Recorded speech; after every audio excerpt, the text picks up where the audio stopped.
Hello दोस्तों, स्वागत है आपका हमारे चैनल पर। आज हम एक ऐसे मुद्दे पर बात करेंगे जो हमारे लोकतंत्र की नींव को हिलाने वाला है, वोट चोरी। जी हाँ, वोट चोरी जो हमारी आवाज, हमारी हक को छीन लेती है। हाल ही में कांग्रेस नेता राहुल गांधी ने बीजेपी और चुनाव आयोग पर गंभीर आरोप लगाए हैं। उनका दावा है कि 2024 के चुनाव में वोटर लिस्ट में हेरफेर और ईवीएम में गड़बड़ी करके बीजेपी को जिताया गया। इस वीडियो में हम वोट चोरी का काला सच उजागर करेंगे, राहुल गांधी के आरोपों को समझेंगे और सरकार से 10 तीखे सवाल पूछेंगे। तो वीडियो को लाइक करें और चैनल को सब्सक्राइब करें और वीडियो को शेयर जरूर करें। चलिए शुरू करते हैं। सबसे पहले हम लोग समझते हैं कि वोट चोरी का मतलब क्या है और राहुल गांधी के सनसनीखेज आरोप के बारे में।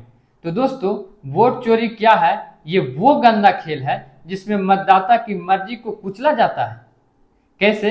फर्जी वोटर को जोड़कर, वैध वोटरों को हटाकर, ईवीएम में छेड़छाड़ करके या वोटरों को डराकर या पैसे देकर। राहुल गांधी ने हाल ही में बिहार, महाराष्ट्र, कर्नाटक और मध्य प्रदेश में बड़े खुलासे किए हैं।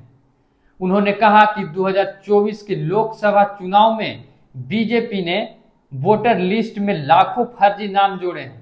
उदाहरण के लिए बेंगलुरु के महादेवपुरा में 1 लाख से ज्यादा फर्जी वोटर और एक शख्स आदित्य श्रीवास्तव का नाम तो 3 राज्यों में वोटर लिस्ट में था। चौंकाने वाला है ना? सरकार राहुल गांधी के इन सनसनीखेज आरोपों को जवाब क्यों नहीं दे रही है?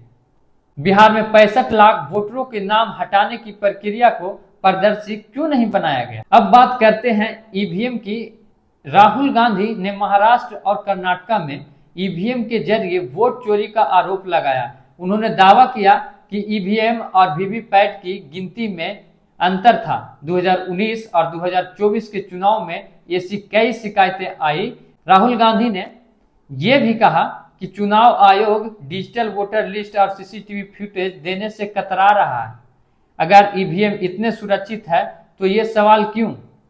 सरकार, ईवीएम की स्वतंत्र जांच के लिए कोई ठोस सिस्टम क्यों नहीं बनाया गया? वीवीपैट की 100% गिनती को अनिवार्य क्यों नहीं किया जाता है ताकि लोगों को भरोसा बने? वोट चोरी का एक और गंदा तरीका है वोटरों पर दबाव डालना। गरीब और कमजोर लोगों को डराया जाता है या पैसा, शराब और सामान बांटकर वोट खरीदे जाते हैं। राहुल गांधी ने अपनी वोट अधिकार यात्रा में बिहार में कहा कि बीजेपी और आरएसएस वोट चोरी के जरिए लोगों को राशन और जमीन जैसे अधिकार भी छीन रहे हैं। ये कितना गंभीर है? सरकार, वोट खरीदने और धमकाने वालों के खिलाफ कितने केस दर्ज हुए और कितनों को सजा मिली? स्थानीय प्रशासन को जवाबदेह बनाने के लिए क्या सख्त कदम उठाए गए हैं? राहुल गांधी ने बिहार में वोटर अधिकार यात्रा शुरू की, जिसमें उन्होंने लोगों से अपने वोट की ताकत को समझने को कहा। लेकिन आज भी जागरूकता की कमी एक बड़ी समस्या है। कई लोग अपने अधिकार नहीं जानते हैं। राहुल ने कहा कि उनका डेटा चुनाव आयोग का ही है।